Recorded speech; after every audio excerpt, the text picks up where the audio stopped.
आज हम इमाम बुखारी रहमतुल्लाह अलैह की जिंदगी के बारे में बात करेंगे। वह इस्लामी इतिहास के एक अजीम शख्सियत थे, जिनका काम और खिदमत हर मुसलमान के दिल में एक खास मुकाम रखता है। उनका पूरा नाम अबू अब्दुल्लाह मोहम्मद इब्न इस्माइल अल बुखारी था। उन्हें अमीरुल मोमिनीन फिल हदीस के तौर पर भी जाना जाता है। यह टाइटल हदीस के इल्म में सबसे ऊंचा माना जाता है। उनकी खिदमत का असर आज तक मुसलमानों की जिंदगी में देखा जा सकता है।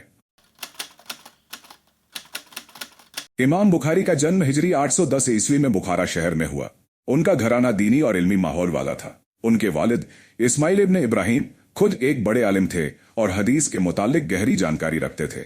मगर जब इमाम बुखारी बहुत छोटे थे, तभी उनके वालिद का इंतकाल हो गया।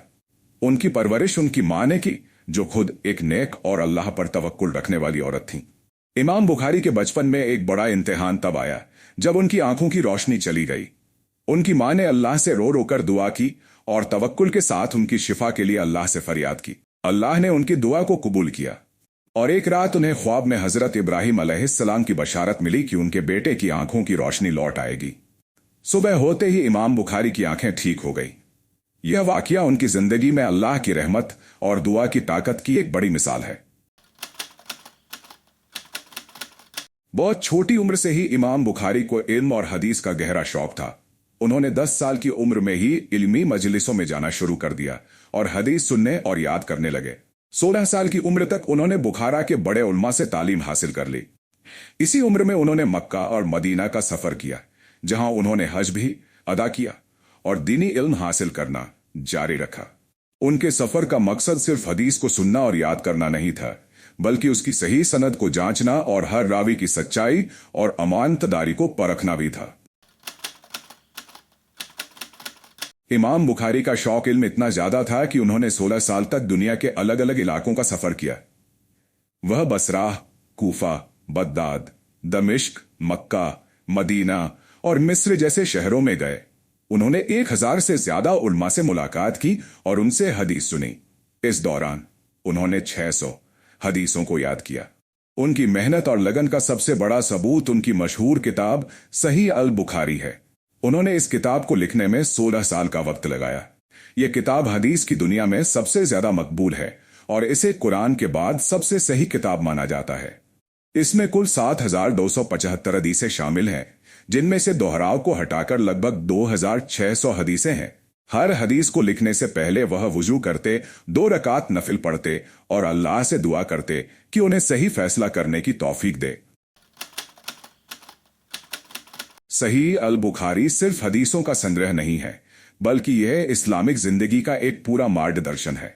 इसमें हर पहलू को शामिल किया गया है, चाहे वह इबादत हो, मुआमलात हो या फिर अखलाक। इमाम बुखारी ने इस किताब में सिर्फ वही हदीसें शामिल की जिनकी सनद पूरी तरह सही और मुतमिन थी। उन्होंने हर रावी की जिंदगी, उसके किरदार और उसकी याददाश्त को बारीकी से जांचा।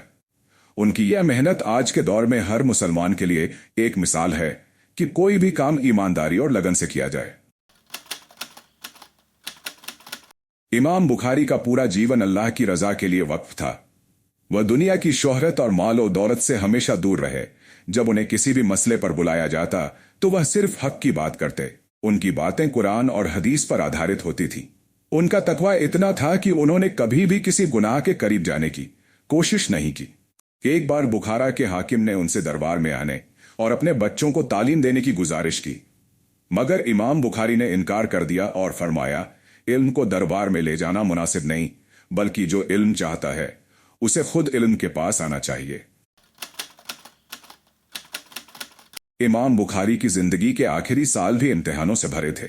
कुछ हसद करने वालों ने उनके खिलाफ झूठी बातों को फैलाना शुरू कर दिया, मगर उन्होंने हर हाल में सब्र और तकवा से काम लिया। उन्होंने फरमाया, अगर अल्लाह मुझसे राजी है तो मैं किसी और की नाराजगी की परवाह नहीं करता। हिजरी 256 870 ईस्वी में 62 साल की उम्र में उनका इंतकाल समरकंद के पास हुआ। उनकी मजार आज भी वहां है और लोग वहां जाकर उनके लिए दुआएं करते हैं। उनकी मौत के बाद भी उनका इल्म और खिदमत जिंदा है और कयामत तक रहेंगी। इमाम बुखारी रहमतुल्लाह अलैह की जिंदगी हमें यह सिखाती है कि अगर हम अल्लाह की रजा के लिए काम करें तो अल्लाह हमें इस दुनिया और आखिरत में इज्जत और कामयाबी अता करता है। उनकी मेहनत, लगन और तकवा हर मुसलमान के लिए एक मिसाल है।